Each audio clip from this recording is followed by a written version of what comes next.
afternoon. My name is Paul Jarzembowski, and I'm working with the United States Conference of Catholic Bishops, the Secretariat of Laity, Marriage, Family Life, and Youth, here at the Catholic Apostolate Center to host this webinar on synodality and lay leadership. Specifically, we're going to be unpacking the idea of leadership of the laity in the church today.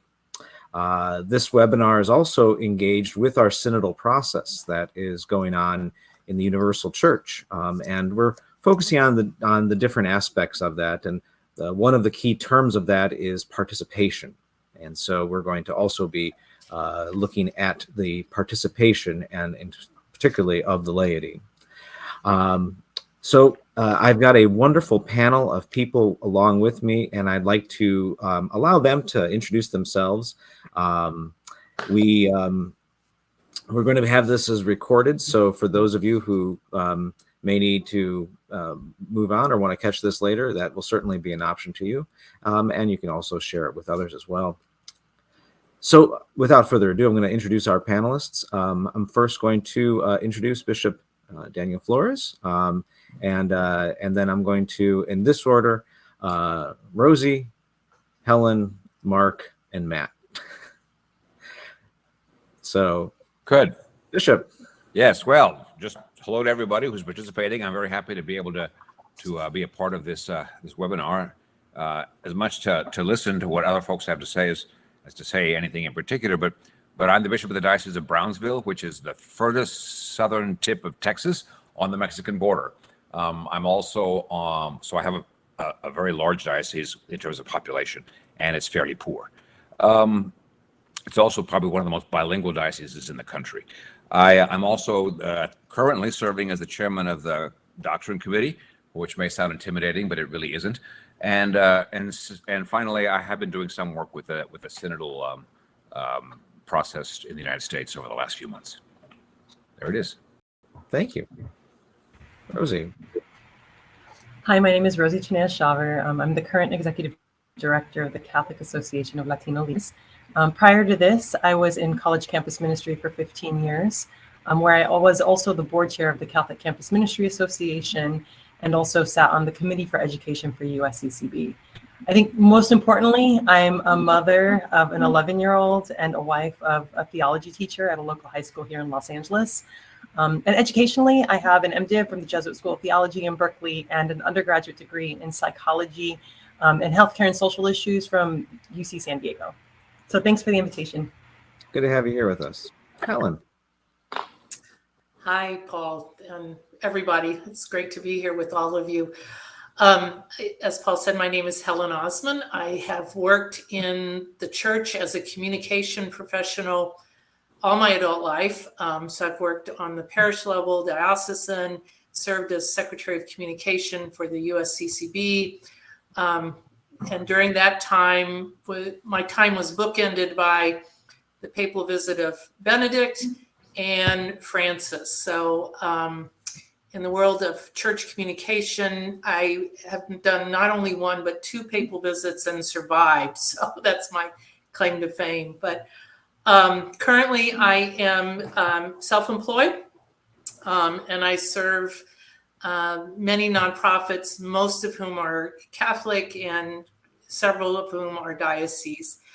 And like Rosie, I think the most important reason why I'm here is I too am married to a theologian. We have 4 adult children who somehow managed to all marry Catholics. We now have 12 grandchildren and a 13th is on the way. And when people ask me why I continue to work as a laywoman in the church, I say because of my grandchildren. And so that's why I said yes to be here today. So thank you. Thank you. Mark. Good afternoon. Good morning, everyone. Thank you for being here. I am Mark Erdosy, and I have the privilege to serve as the Executive Director of Mission Integration at Marian University in Indianapolis. I've only been in this role for a year. Prior to that, I was the Executive Director of the San Damiano Scholars Program for Church Leadership at Marian University. It was still is, an undergraduate program where we intentionally recruit, educate, and form undergraduate students for service to the church. I've been in higher ed for nearly 30 years. And one of the other roles that I serve here at Marian, I'm an adjunct theology faculty member. And again, I'm just excited to be here this afternoon and to take some wisdom from each one of the panelists. Thank you. And Matt. Hello, everyone. I'm Matt Manion. I am a professor of practice in the management department at the Villanova University School of Business outside of Philadelphia. I also serve as the faculty director of the Center for Church Management. And it's actually the third chapter in my career. So prior to Villanova, where I've been for 5 years, I served for the Catholic Leadership Institute and spent 18 years with them and 13 as the president and CEO, which was a tremendous experience, serving so many leaders throughout the church. And then prior to that, I served in the secular space. I worked in the for-profit sector. And so kind of have had experience of lay leadership in the for-profit sector, in the church, in an apostolate, and now in service in higher ed. And so really excited to be here. And yes, I am not married to a theologian. I'm married to a nurse, though, who practices her own type of theology and service to her patients. And we're blessed with 3 kids. Our second and our first are in college. We moved them in earlier this week. So now just down to 1 at home. But thrilled to be with you all today. Thank you. Thank you very much. As you can see, we've got an esteemed group of leaders to talk about leadership, as you on this webinar are as well, leaders as well. So just a lot of leadership all around. Just some notes here. I want to just advise you just to keep yourself muted during the presentation so everyone can hear the panelists. And during the webinar, we ask that you utilize the chat function on the right of your screen to ask questions for the Q&A portion of this webinar. It will take place later. We'll try to get to as many questions as possible.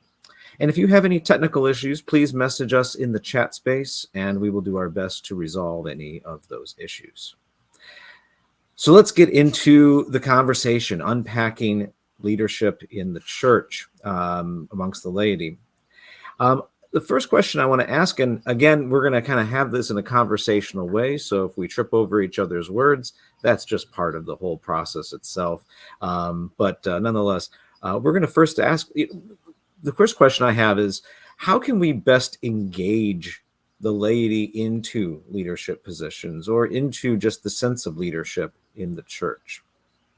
And so I'll start there and see if anybody would like to start. I see Helen is unmuted, so I think I get to pick on Helen because she did not unmute her. She did not mute herself initially. So Helen, how about you take it away, and then everyone. I'll pick on everyone else later. That's what I get for not following directions. That's,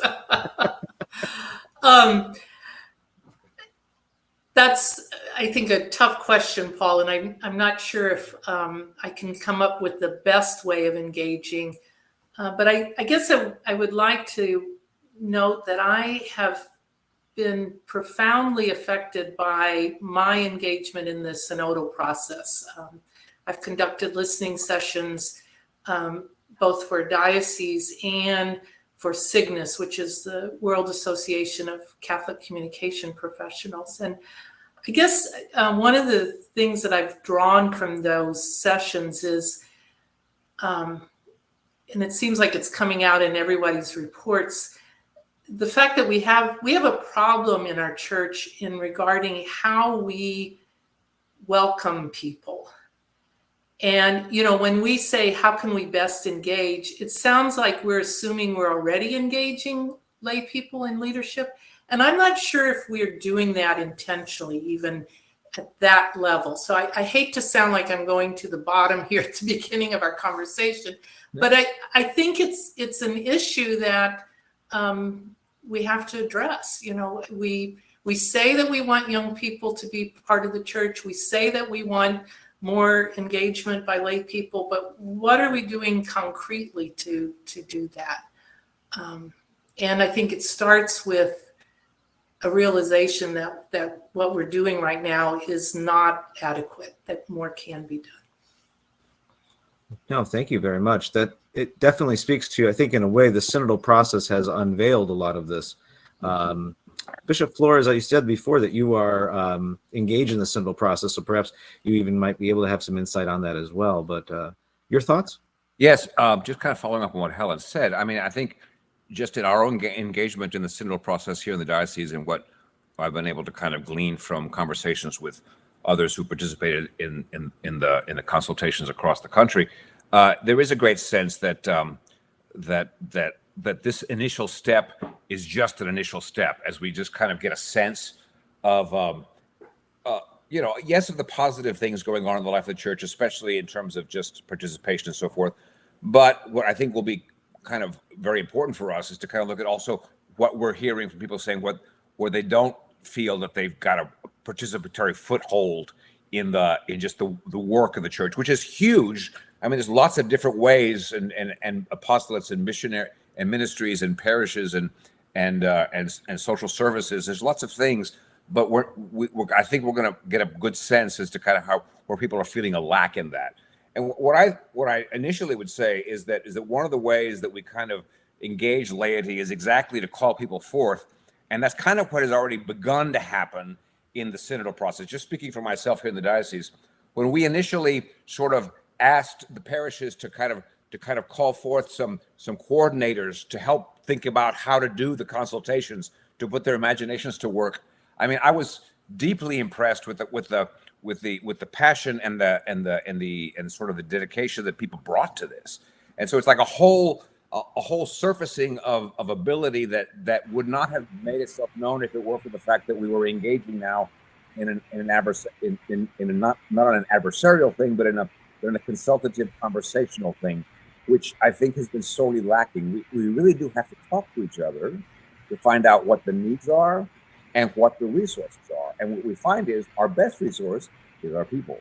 And they often, we worry a lot about money, but in the end, it's people that we need who are engaged and really want to be kind of in communion and on the same page in a moving forward, which is, I think, part of what's going to kind of help us. The challenge is going to be to kind of identify and kind of broaden our perspective as to kind of what leadership actually means.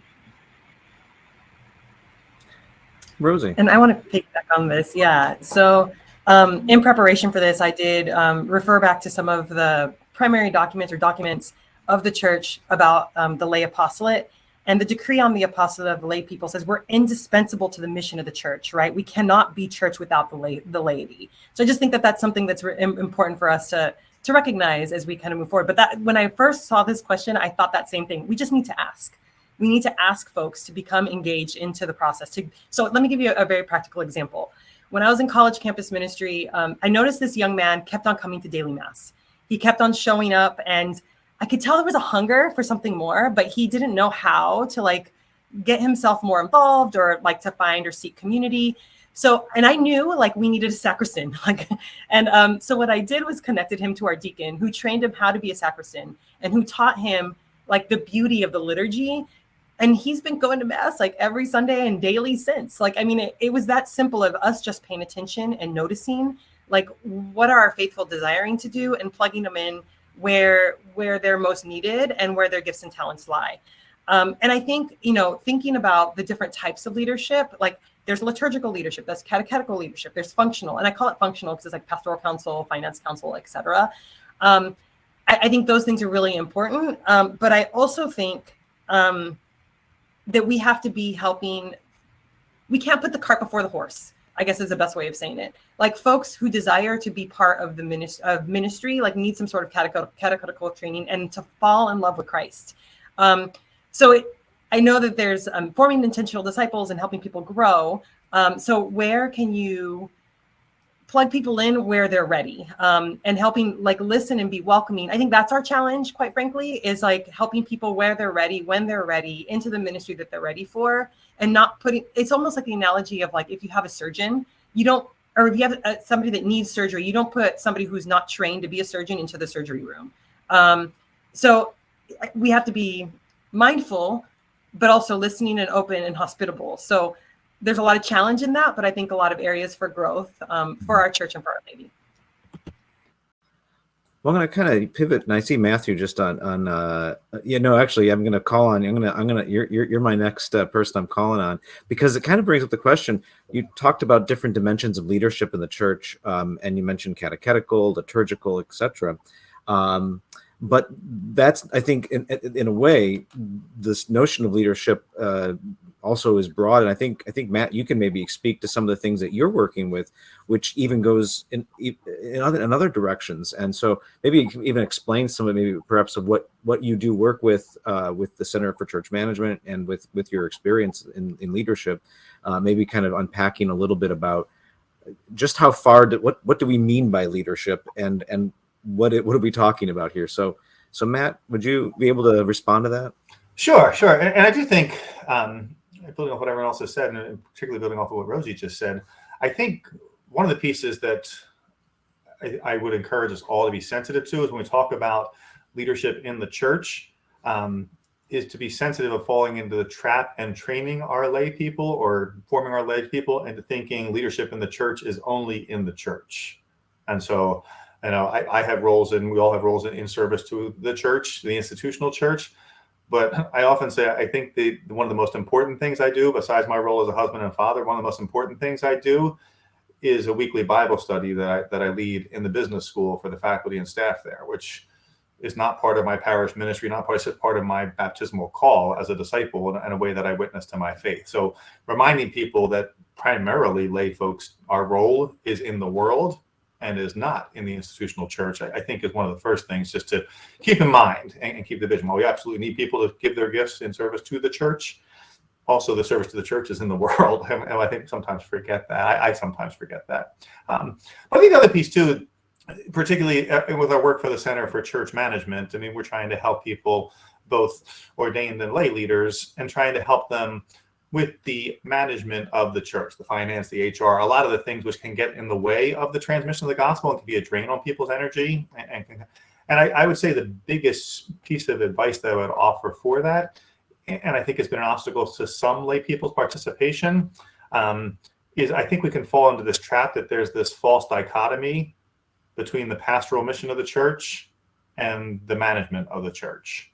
And when we do that, I think we do a disservice to both.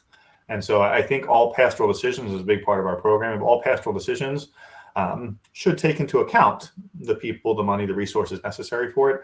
And all of the business management decisions have to be informed by our theology and by our faith. And so when we put them separate, but I think that the trap that sometimes, again, might inhibit church leaders from inviting people who might be more business oriented to be involved in the church, or might prohibit some business people from being successfully involved in the leadership of the church, is the fact that we speak different languages. And so we have different terms to describe similar concepts. And so a piece that I would caution against, but I think the flip side is possible, is that sometimes church leaders will use their knowledge of theology to intimidate or perhaps unintentionally use it as a weapon for lay people who are less formed. And to Rosie's point, we need to have people formed.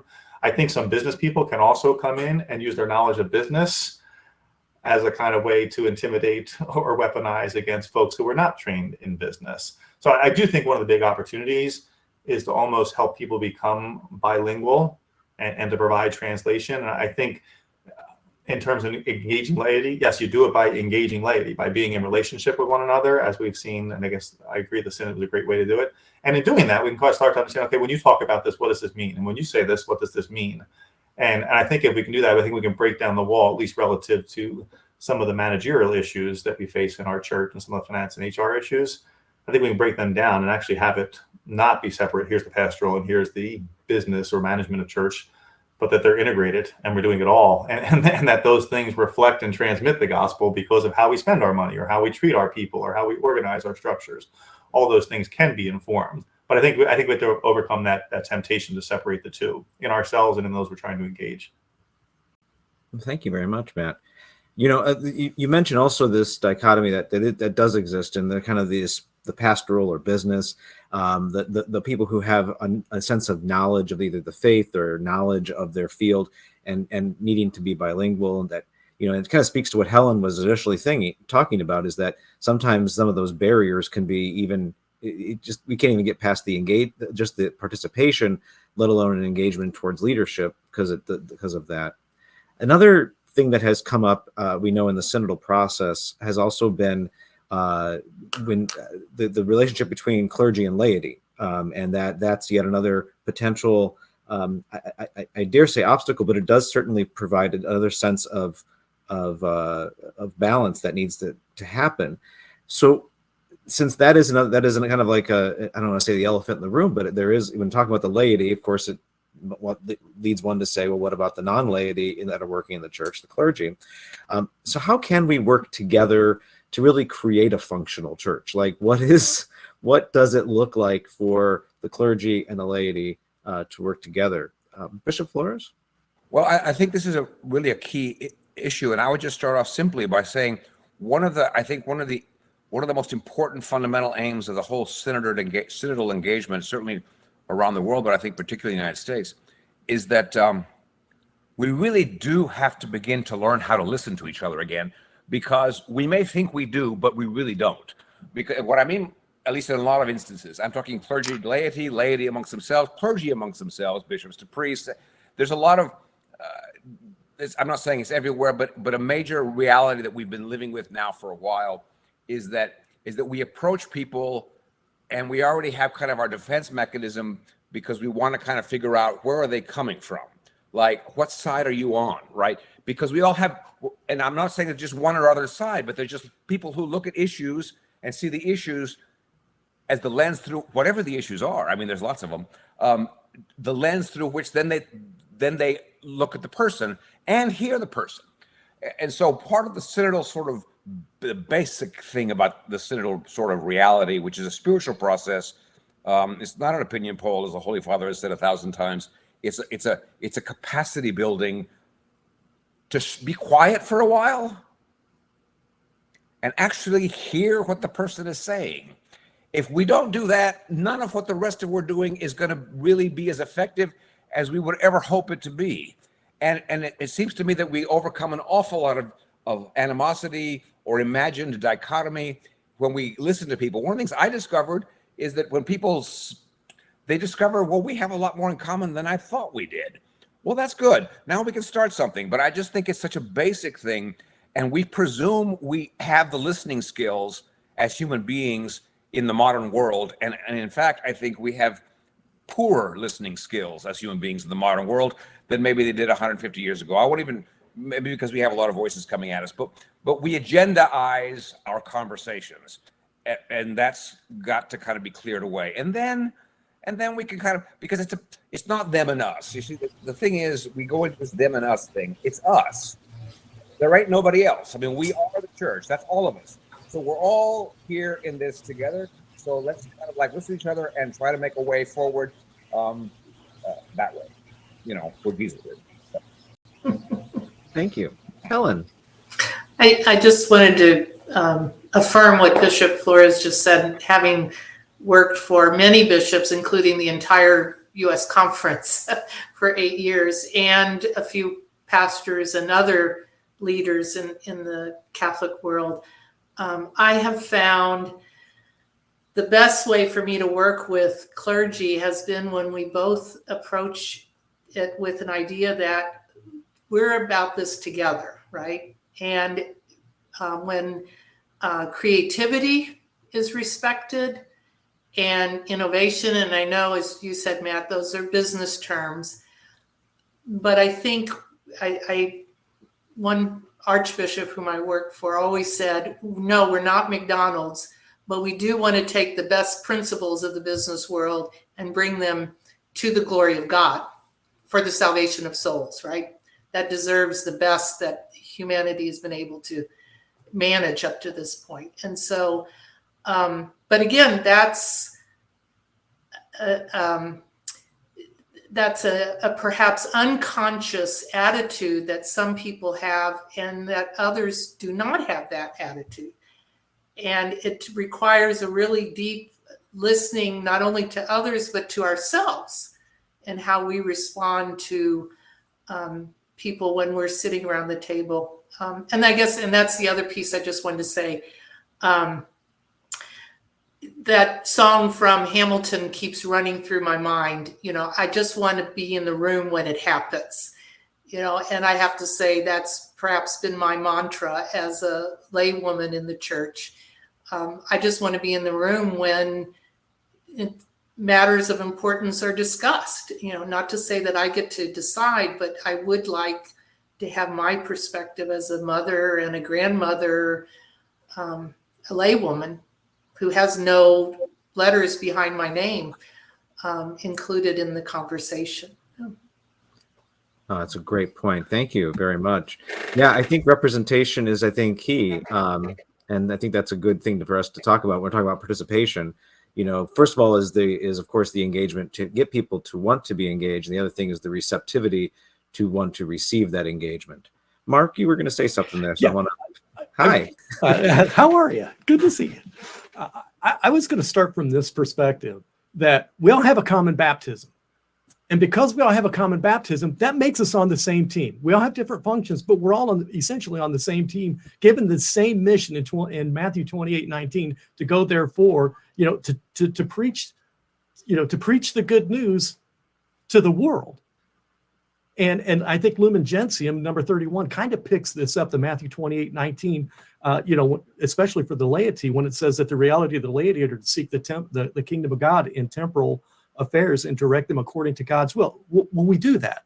But I also think too that it, echoing what was said earlier, in another way, it really starts with that whole sense that we all have something of value to share and to give each other and to be present to that.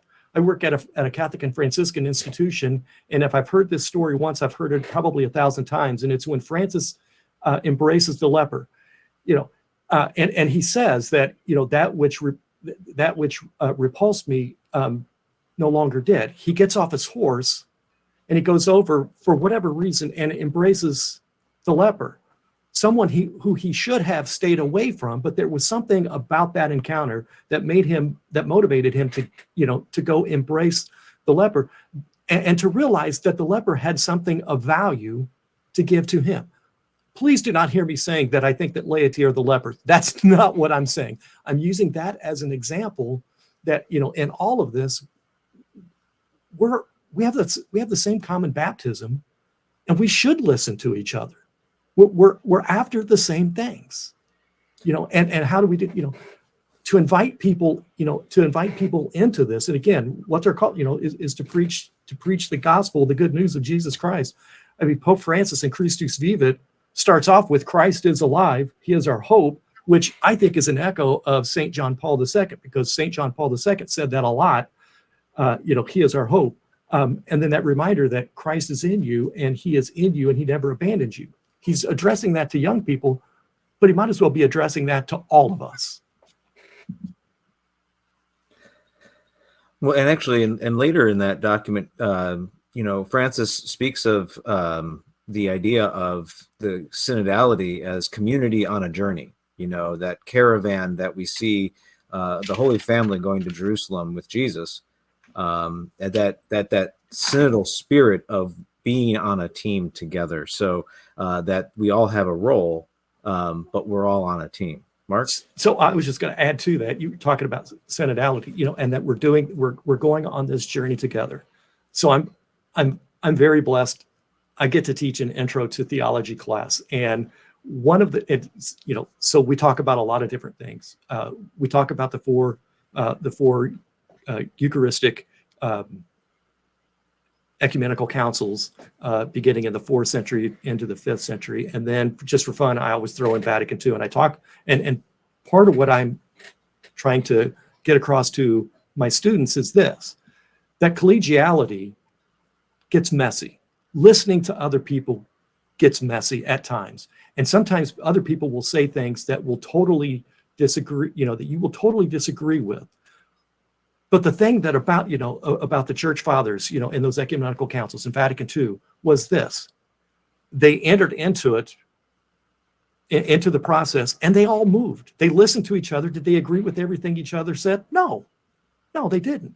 But they listened. And if you look at how the documents, the development of the documents, they start in one place and they end up someplace else. Why? Because they listened to each other. And sometimes I get the sense that even in the church, and certainly in our society today, we've kind of forgotten how to listen to each other. But again, it's this whole sense of we're in this together. Thank you.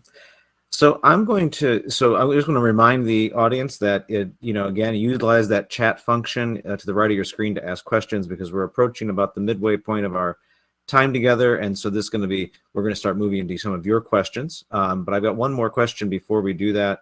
And that's related to lay ecclesial ministers. Now, we were kind of going back and forth talking about, what is the role of the laity, and we were reminded how vast leadership does look like when it's the leadership of the baptized. So how do lay ecclesial ministers factor into this? I mean, what is their role? Facilitating the participation of lay apostolate, building a bridge between the ordained and the laity, and they themselves stepping into that vocation for which they are living through. So how do lay ecclesial ministers fit into this specifically? So Rosie, since you brought it up before, I'm gonna pick on you.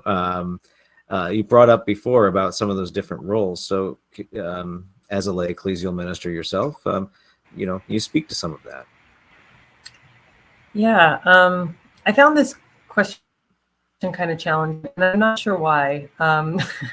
But I think you kind of hit the nail on the head when you said kind of helping facilitate communication between what the laity, like who are not lay ecclesial ministers,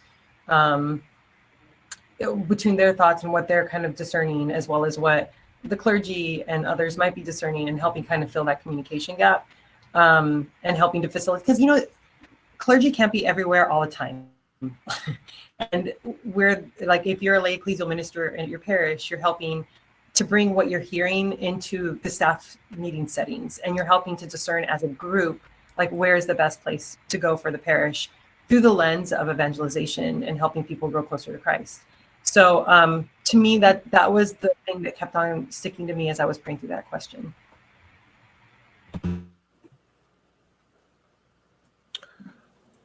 If I could kind of add a little bit to what my reflection on this, because I too thought about this question and from a different perspectives.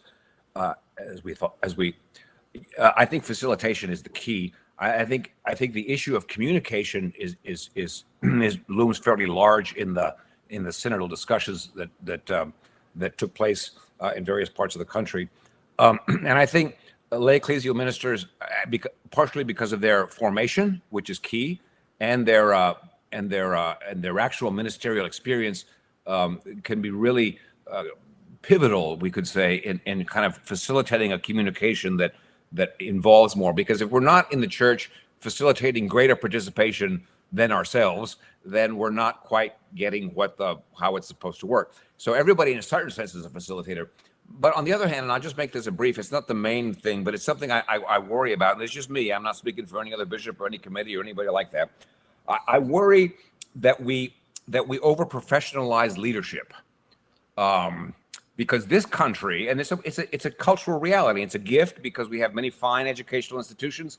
We have actually an abundance of formational institutes and so forth, which has really helped us. But we should kind of be aware that there are many people who can be tremendously effective as leaders who don't have the letters behind the name, in terms of how that works with regard to kind of the training they have had professionally. And I'm just saying that it's kind of a unique niche in the world that the United States has such an effective formational program that's all kind of got, because in many parts of the world, leadership manifests itself in a different dynamic. And I think we can learn from that. Because there's a lot of kinds of leadership. I see it in apostolic movements. I see it in porque los movimientos, as we say, the movements are very important. And there's a leadership that comes up from that. And there's also the wisdom that comes from the Holy Spirit. And we shouldn't necessarily try to make that into a category. That's a gift to the church. And the key is discerning where it is. And that's also a work of the church, and calling it forth and naming it for what it is. It may not have a letter behind it, but it certainly has something very powerful and effective for the good of the whole. So, if I could jump in very quickly, Paul, just two examples of what Bishop Flores was talking about. Years ago, when I first went to Honduras, and I met lay catechists in the villages. I came back home to my husband, who had started his life thinking his vocation was to the ordained priesthood. And I came home and I said, John, you're not being called to be a priest. You're being called to be a catechist, because he is a teacher. That is his charism, you know. So that the second thing is, I just got back from Korea, the World Congress for SIGNIS, which is, as I said, the World Catholic Association of Communicators. The faith came to Korea not through missionaries, priests, and religious. The faith came to Korea through the written word. The sense of the laity there, and I was only there for 5 days, okay, so this is not deep, but there's a different approach to the engagement of the laity in Korea, in South Korea, than there is in the United States. And again, I think there are things that we can learn from our sisters and brothers around the world in this. What would be, Helen, I'm going to not push back, but just kind of go deeper. Can you share a little bit about, like, maybe what is something that is perhaps distinct, or that we could perhaps learn in terms of the way they approach the laity in Korea? Well, lots of different things, but just again, an illustration. Their counterpart, you know, television is very different in many other countries than the United States, you know, which is driven here really by the profit margin and all that. Their public television network in Korea, KBS, allows a Catholic club in that station. And so a lot of their leadership in Catholic communication, they don't work for the archdiocese or the diocese. They work for public broadcasting.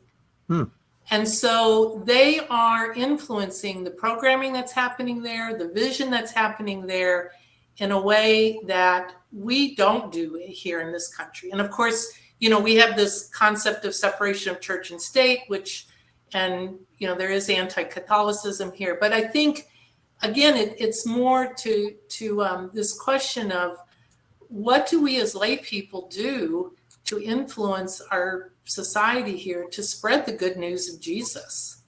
You know, it's not about converting people to Catholicism. You know, and this is a country where Catholicism is a minority. You know, and they have to deal with that. They're much more ecumenical in their approach to issues. So again, I think they look for values they share in common, and they work on that. And it's fascinating to me because, again, it's almost intuitive on their part. I mean, I bring it up and they look at me like I have 3 heads. They're like, what do you mean you don't have this in the United States? You know, so again, it's this understanding of another piece of it is most of their saints, their martyrs, are lay people. And again, how that influences the stories that children hear, that as people are formed in their faith, you know, this is, you know, the willingness to, quote, defend the faith, or to stand up and witness for the faith. In their case, it wasn't relegated or restricted to the ordained or to religious. It was the laity that stepped up and held the faith. Thank you. Matt, I see you unmuted, so... Yeah, just 2 quick thoughts, if I could, Paul. One, just to follow up, Bishop, on your point of the professionalization of leadership. There's an excellent book by Barbara Kellerman from Harvard called The End of Leadership, where she observes that all of our attempts to do this in the United States, all the evidence would say it's failed. And our leaders are no better than anywhere else in the world. So it's really provocative, and some suggestions in there. But Paul, to your question of bridging, should the role of lay ecclesial ministries be to serve as a bridge between the laity and the clergy? I think could be a possibility. I might suggest a different one, and kind of building off of Mark's earlier conversation. If we really believe we're all on the same team, and we're all serving the same goal, as Helen was saying, sharing the good news of Jesus Christ, then laity and clergy have different roles to play in that by virtue of their state in life, but they're just different roles. And I do think the role of, at least from my perspective, the role of lay ecclesial ministers in the church relative to engaging the rest of the laity who are not lay ecclesial ministries is similar to the role of the clergy, which, as St. Paul says in Ephesians, is to equip the holy ones, us, for our ministry in the world. And I think Korea is a great example of that, Helen. And so that I would just encourage to really think, like, if that's for those on this call and those that are watching this who work in professional, have the training or working as lay ecclesial ministers, to really to challenge yourselves consistently. Like, it's not about what am I doing for the church. It's about how am I supporting the people of this parish, diocese, apostle, whatever it might be, in fulfilling their call. And I think if they can do that in partnership, in collaboration, and cooperation with whatever ordained leaders with which they may be working, I think that's how we affect the cultural change that we need to really have more people knowing Jesus, following Jesus, and growing in their faith through the church. So the bridge piece was just one that, yeah, Thank you. I get it, but I'd be careful about it. No, thank you. It's a good caution. I like the phrase that we're co-responsible. Yeah.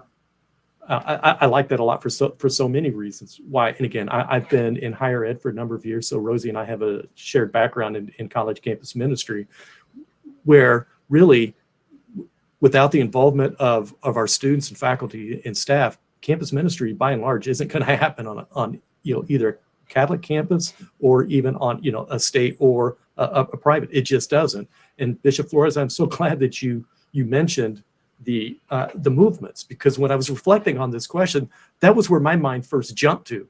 Where I think that we as a church have an underappreciation and an undervalue of where the role that the movements do play within our church, because there's a lot of formation that's taking place, and the people who are leading those don't have a lot of initials after their name. And I'd also say, don't discount our religious communities and how lay people are incarnating, if you will, their charisms, whether it's oblates or the second, the third. I think like the Franciscans would be the secular Franciscans, and other and other religious communities have those as well. Why? Because again, they're being trained into a religious charism, but in many cases, it's the lay people who are running those or facilitating those on behalf of a religious community. So I think there's there's a lot that's going on, but sometimes I don't think that we've really opened our eyes to all that is taking place. But again, where I started, I really like the phrase co-responsible. I think we are co-responsible with the clergy in this. Thank you. I'm going to move to some of the questions that have come in from the chat. Some of what our audience is looking to learn. There's one of them is there's a priest who is serving in a parish in South Georgia, and he's having a very difficult time getting lay people to take up leadership responsibilities in the parish. In this case, what should pastors do? What is some good advice that we might have for this pastor who is having a difficult time getting lay people to take up leadership responsibilities? So a case study right here before us. Mark, yeah, go ahead, Mark. Go ahead and start. Go ahead, Helen. Helen had her hand up first. Oh, okay. No. Well, thank you, Mark. But I just was going to say, this is so funny because I hear this fairly often, including from my own pastors, and what I have to return, how I respond to them is to say, maybe you're asking the wrong question. Let me just give you a quick example. My husband just finished a term working as director of catechesis at our parish. He's left that position now, but we had a panic this spring because we weren't getting enough volunteers and we didn't think we could make Vacation Bible School run. And when my husband started talking with some of the young mothers who in the past had been, the engine that drives this thing, they were like, we just came out of a pandemic where we lived with our kids 24/7. The last thing I want to do is volunteer and be with a whole bunch more kids for a week. That's not life-giving to me.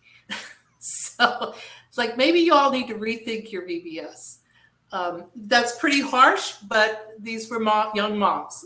So I think sometimes And again, I think this is all well-intentioned. The pastor, somebody gave him a great idea and he wants to run with it, but maybe it's not the right idea for that community. Bishop I think Flores? that's the Holy Spirit. And I would just add to that a brief sort of thing that I think might be helpful is persons that lay leadership we already have in position have a very important role to play at this moment in the life of the church. And part of that is mentoring people who are afraid to step forward and to let them know that it can be done. And I'll help you. You see, the whole thing about the Holy Father and accompaniment, which is such a simple idea, is we're not just going to kind of throw you into this thing and you figure it out, but we're going to kind of walk with you. But current lay leadership has an important experience that, again, facilitates the raising up of a new generation. And this is key to the young people who I think are waiting for not just being told, okay, we want you to do this, but we're going to help you so that you can take over one day. Because if we aren't preparing the ones who come after us to kind of not just do what we do, but do it better, but it's about mentoring, and it's not, and it has a lot to do with the folks that we already have fully engaged in some of these things. It has to, we have to multiply the loaves that way. Yeah, thank you for mentioning mentorship there. And I think Mark, you're going to say something, then I'll tell you. So right before the pandemic, the parish that my wife and my family that we attend, we did something like this because the pastor was really concerned. He's like, looking at, who's involved. And he said, hey, this is really good, but it's not where we were 5 years ago. What's happened? So, we started asking people, and it was really interesting. We heard things like people said, I don't feel that I'm holy enough to lead, to volunteer in the church. And my initial thought was, well, none of us are. It's only through the grace of God that, that we are. But so I had to be able to hear that. We heard other people say, I really don't have the skills. We had other people, like Helen, we just said, I'm just too busy. I don't have time.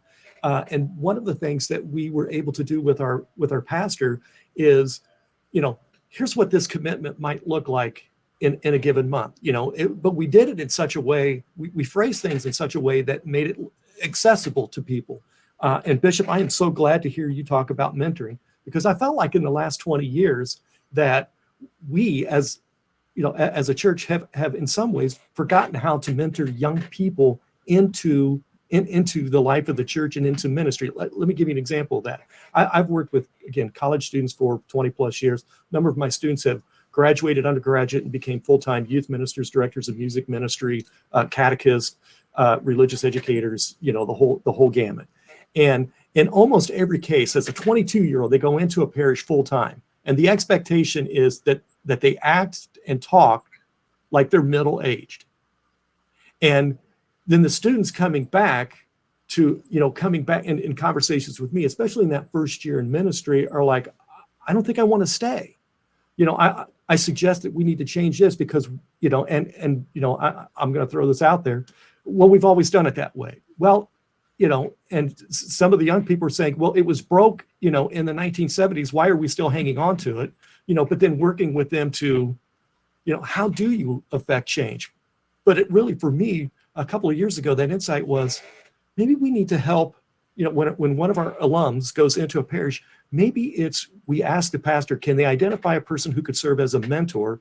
And then can we work with them on some mentoring skills so that we don't turn this young person away who at some point is going to be replacing us, so that we can help them get the skills that they, additional skills that they need so that they in turn can be this beacon of light for others, in inviting others into the life of the parish or the life of the church. I think, Matt, go ahead, please. Just three other quick thoughts there, Paul. One is it's a great question. And the number one reason people don't get involved is because no one ever asked them. So the first thing is, you have to ask them. And just as even this is a little micro experiment on it, but you have to ask people by name. So Paul, when you throw out a question, the five of us who are all leaders in our various roles all pause before responding. But then you say, Helen, like, so when you call somebody by name, we respond right away. So I would encourage all of you to even watch this webinar as an example. If you don't call people, so if you do a blanket invitation from the pulpit or in the bulletin or whatever, that doesn't work. But if you call someone and say, hey, Matt, I'd love to come talk to you about this, then so that, and then the final thing is, I think, building off of, I think, what Helen said, but shifting the mindset from this is what I need, can you fill the need that I have for my church, to a mindset of let me understand your gifts and how we can put them at the service of the Lord is a radical change. But that only comes from being in a relationship with someone and understanding, helping them understand what their gifts are. And the one of the book I'll mention, The Coming Revolution in Church Economics, since I'm a bit in that space. But it gives the example of kind of like we need some entrepreneurial thinking to solve some of the significant financial challenges and how we're going to fund ministry going forward. And in most churches, when we have those who are entrepreneurs in our church who step forward because they want to be involved in service to the church, the response is like, oh, great, you can be an usher, or great, you can serve on parish council, or great, you can be a catechist. Well, none of those use the gifts and skills of an entrepreneur. So understanding, okay, you can think creatively, you can solve problems that have never been solved. Good, here's 3 problems that I have that I can't figure out. Tell me what your ideas would be for it. So ask by name and understand the gifts and how they can be put to the service as opposed to what we need might help. Well, I think we're even getting to one of the other questions that has emerged here, which is kind of creating a culture of leadership in our parishes so everyone feels equipped. I hear mentoring, I hear relationship, I hear getting in a way, I would say a humility of the question. Recognizing that what my need is not necessarily what the gifts are, and so being humble enough to enter into that space of the other. So I see that. Is there any other things in terms of any other factors you think that might factor into this question about a culture of leadership in our parishes that may be needed? Something that we maybe haven't touched on yet. Well, I think it's already been touched on, but just to remind us all, I agree with Mark. Co-responsibility is an important word for us to really be reflecting on. And it truly is, I think, what the Holy Father is expecting of us regarding the synodal process. And that's more than collaborating, as I think one of the commenters said. It's being co-responsible. I don't know how else to say it. No, it's true. It's again, being willing to step in. Maybe it's a little messy, or maybe it's a little tense, and trying to help understand others' concerns, others' needs, and finding places of commonality and that shared vision. Well, thank you. What are the gifts that we have to share with others? Yeah. I would just say, too, in terms of shaping culture, to not underestimate or do so at your own peril, how important the actions and behavior of all of you as church leaders is. That is it's the biggest influence in culture is what people see leadership doing. And so if leaders are prayerful, people will say that's the way we do things. If leaders treat each other with care and love, people will say that's the way. If leaders are seen reaching out to people and inviting people into greater participation, that becomes the way we do things. And so you do have, whatever your role of leadership in the church may be, you've got a great ability to influence and have that become part of a culture that is replicated for good or for bad. Rosie, I'm going to turn to you for a moment. I saw you. I'd like to have you share some insights too. I was just going to kind of reiterate kind of what Matthew said earlier too, that the idea of that leadership is beyond the church walls, that, we're all called into the field of whatever God is calling us to, whether it's a doctor or a teacher or whatnot, and that we can't undervalue that. Because that's where conversion does happen out in the real world, beyond the church walls. So I just wanted kind of to reiterate that. Yeah, and don't discount mutual trust and openness. And I'll throw this one out there too. And I'm thinking of Father Ken and Osborne with this next one, is love for one another. Genuine love and concern and care for one another. Well, that is going to kind of pivot me to allowing each of you to kind of offer a few final words. And just we've had a back and forth in a way. We've had some questions come in about the ministry of catechist. We've had some virtues and qualities, and those you've in the course of your answers, you've answered other questions as well, which is great. I know other questions are out there, but we certainly want to encourage you to continue to go deeper with this.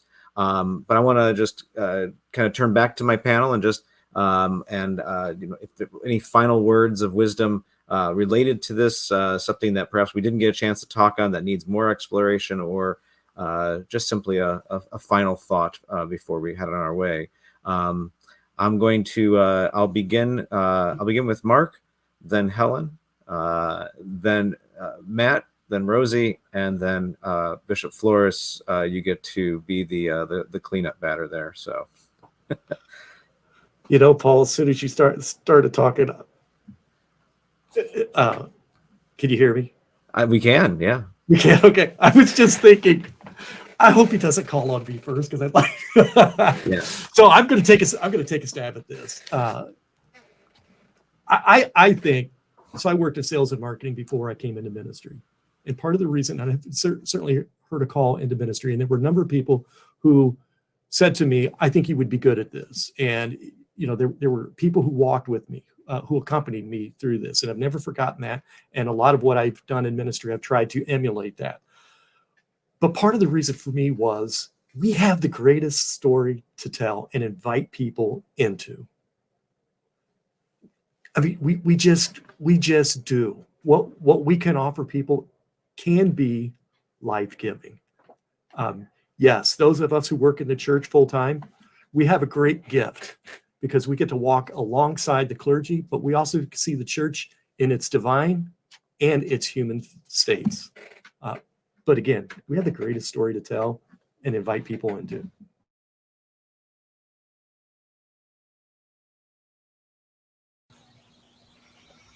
Helen? Yeah, I'm like Mark, dang, I wish you had let me wait until the end. I guess I just want to point out all of this is, we haven't touched on one thing which I think is somewhat of an elephant in the room for us as church. Again, when we talk about, we start listening to people, it's probably going to require us to change. And that's always very scary for anything, but anyone, but especially an institution that prides itself in being beyond time, transcendental. We have the universal truth, as Mark just said. But I do think, again, part of what we're learning in this synodal process is that we are going to have to change in some pretty fundamental ways. I'm not talking necessarily about, the Trinity. I mean, I think we're not going to change any of that, but there may be some really fundamental change. Like, for instance, we may decide, or the bishops, let's be honest here again, we are an institution hierarchy. What if it looked like canon law was changed so that every parish not only was required to have a finance council, but a pastoral council, and that pastoral council was engaged in matters of leadership, of governance? That's pretty scary to a lot of people. Let's just put it out there. And I think we just, again, as leadership, all of us on this webinar, I believe it's our responsibility in this milieu of talking about co-responsibility to be thinking about that and how we help our church that we love so deeply, how we help navigate these probable changes. I think we have to look at that elephant in the room. I don't have answers, but I just think we have to start looking at it. No, those are questions we need to consider. Yeah, thank you. Matt? Well, and I think the piece that gives me hope that I would just say as a closing thought is the fact that so many people chose to spend an hour today having some dialogue about unpacking leadership related to the church. And I don't think, hopefully you got a new idea or two from this conversation, but it's certainly not a conversation that is finished. And I would just affirm everyone and encourage you all to continue having this conversation. If we continue to do it in dialogue with each other, I think the Holy Spirit will be speaking to us and we will find the answers. And my other closing thought is, I know I have a lot of friends in Villanova who are on this, so go Cats. Yes, shameless plugs are never a bad thing here at the end. Rosie. Yeah, so one thing we didn't touch upon is, I don't know if everyone on the call is aware that the fastest growing population in the Catholic Church right now is the Latino population. And on average, we're actually 29 years of age also. So we're young. So given that, how are we incorporating the Latino voice in these conversations? How are we creating ministerial roles for them within and outside of the church? How are we listening and how are we tapping into that? So that's just a final thought that I'd love for us to kind of continue to delve into as we think about leadership in the church. And the association that I work for, the Catholic Association of Latino Leaders, is really trying to crack that nut, for lack of a better term. And we're trying to form a really strong ministry for young adults because, in my opinion, they're the lost kind of ministry in our church. There's a lot going on for youth. There's a lot going on for families and the elderly. But post-college to 35, very little is going on in the church for them. So I have a lot of hope, and I just continue to pray for all of you in the ministries that you're doing. Thank you. Yeah, in a way, these, asking people kind of what haven't we done is, it's kind of a soliciting future ideas for future conversations that we potentially can go deeper into, and to invite our people who are watching to continue to wrestle with those questions in their own local spheres as to what they're going to be doing with it. Bishop Flores, I promised you a final word. So before I close up the whole thing, I'm just going to let you you have our rapt attention. Well, thank you. I will try to be mercifully brief. I want to second and third and fourth what everyone just said before me in terms of the concluding sort of thought, and just maybe a couple of thoughts. What Rosie just said is very important. I think one of the things to keep in mind as we move forward with the synod is that we always need to be asking ourselves, who didn't we hear from, and why not? And how do we start reaching out in a better way? I mean, this is an opening to something that needs to kind of be sort of a continuation. And I think the youth and young adults, especially in the Hispanic but other communities, is in general, I think is something that we have to. Our leadership, lay and clerical alike, needs to think about this. How do we reach the point where we can actually listen to them, because maybe sometimes they've already kind of gotten tired of trying to say something, and that's part of it. Secondly, a general point, and that is, I think leadership in general, in whatever form it takes, in the many forms it has and could have in the church, in the United States and the world, I think we always have to remember that leadership is for the sake of the mission, and the mission is spreading the gospel of Jesus Christ, crucified and risen from the dead, and it's powered by the outpouring of the Holy Spirit, and we are instruments in that, all of us, and we're not the engines of it. The Spirit is, and ultimately the mission is self-emptying. That is to say, we are less and less important in the big picture in terms of it, because it is a self-emptying, because it shares in the form of Christ, and Christ's life is the self-emptying of God. So I just think that's the big sort of thing that kind of keeps us sort of like focused on what's ultimately most real. There you go. Well, I want to thank all of you for your time, for your leadership, for your insights that have helped guide us through this process. I want to thank the Catholic Apostolate Center for collaborating with the USCCB on this webinar. We're really grateful especially to John and Sarah, who helped us behind the scenes on this. I want to remind you all that the Catholic Apostolate Center will have this recorded webinar up on their YouTube channel within the coming days, and for any information that you may have missed. So again, have a wonderful day. Keep that synodal spirit going as we continue to move ahead. God bless you all. Thank you.